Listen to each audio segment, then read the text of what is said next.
अब ध्यान दीजिए, मेरा ध्यान दो। दहन क्या होता है?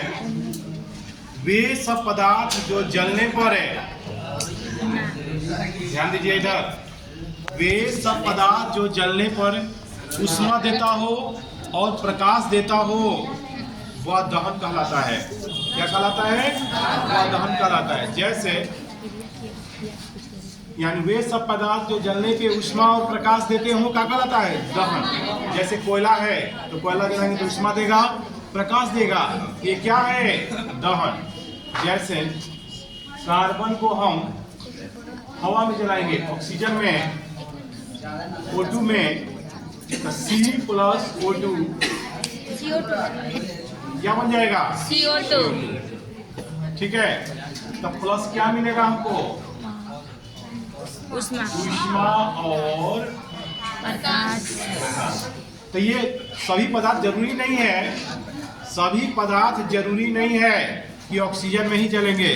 कुछ ऐसे भी पदार्थ होते हैं जो नाइट्रोजन में भी जलते हैं। जैसे मैग्नीशियम है, मैग्नीशियम जो है नाइट्रोजन गैस में जलता है और जलने के बाद क्या देता है हमको? ऊष्मा और प्रकाश देता है। हमें क्या देता है बच्चों? ऊष्मा और प्रकाश देता है। जैसे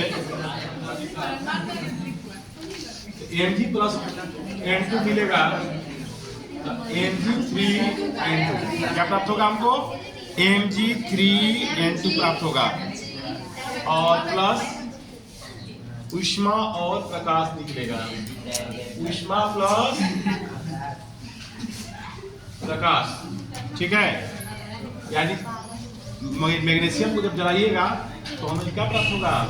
मैग्नीशियम नाइट्राइड प्लस ऊष्मा प्लस प्रकाश। उसी तरह से जब हम एक और पदार्थ है जो क्लोरीन गैस में जलता है, जैसे मोमबत्ती है, मोमबत्ती का सूत्र जानते हैं क्या होता है? C25H52। ये मोमबत्ती का सूत्र है। मोमबत्ती का सूत्र क्या होता है बच्चों? C25H52। यदि हवा में भी जल जाएगा मोमबत्ती और क्लोरीन गैस में भी जल जाएगा। जब ये क्लोरीन गैस में जल जाता है मोमबत्ती तो हमें देता है कार्बन प्लस हाइड्रोजन क्लोरीन क्या बनता है? HCl प्लस ऊष्मा प्लस प्रकाश। ठीक है, सुनिए, तो ये हुआ आपका दहन। उसके बाद दहन के शर्त,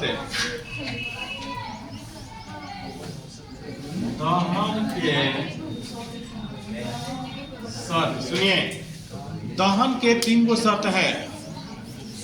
दहन के कितने शर्त है? 3 शर्त। शर्त लिखवाएंगे आप लोग को। पहले जलने के लिए ज्वलनशील पदार्थ होना जरूरी है। जैसे जो जलने वाला चीज, मान लो ईंटा है तो ईंटा जलाएंगे तो जलेगा? पत्थर जलेगा? नहीं। यानी ज्वलनशील पदार्थ होना चाहिए तभी कोई चीज जलेगा। दूसरा है ज्वलन के पोषक पदार्थ की उपस्थिति, यानी जलने के लिए उसके पोषक पदार्थ होना चाहिए। जैसे हवा होना चाहिए, चाहे नाइट्रोजन होना चाहिए, चाहे क्लोरीन होना चाहिए, तभी वो जलेगा। यानी उसके पोषक पदार्थ का रहना जरूरी है। तीसरा शर्त है कि ज्वलन ताप की प्राप्ति होना चाहिए। यानी ज्वलन ताप बोलेंगे अभी इसका सर। ज्वलन ताप की प्राप्ति का मतलब ये होता है उतना उसको टेम्परेचर मिलना चाहिए जलने के लिए, तभी वो जलेगा, नहीं जलेगा। मान लीजिए कि सलाई का माचिस ले लिए, आई बोर्ड पैसे लगा दिए, जल जाएगा माचिस से? नहीं, क्योंकि उसको जलने के लिए उतना टेम्परेचर नहीं मिला उसको। उसके लिए क्या करना पड़ेगा? एक बड़ा सा लकड़ी लेकर जलाना पड़ेगा, तब ये जलेगा। चाहे पेट्रोल डालकर जलाना पड़ेगा तब जलेगा। साले एक बार तो तुरंत नहीं जल जाएगा। ये उसको जलाने के लिए बड़ा सा लकड़ी का गुटका है, बड़ा सा लकड़ी, और उसको माचिस से बाहर जल जाएगा? नहीं, उसके लिए टेम्परेचर उतना मिलेगा तब वो जलेगा। सब चीज का टेम्परेचर होता है। तो ये हो गया। इसको सब इतना उतारिए, फिर सब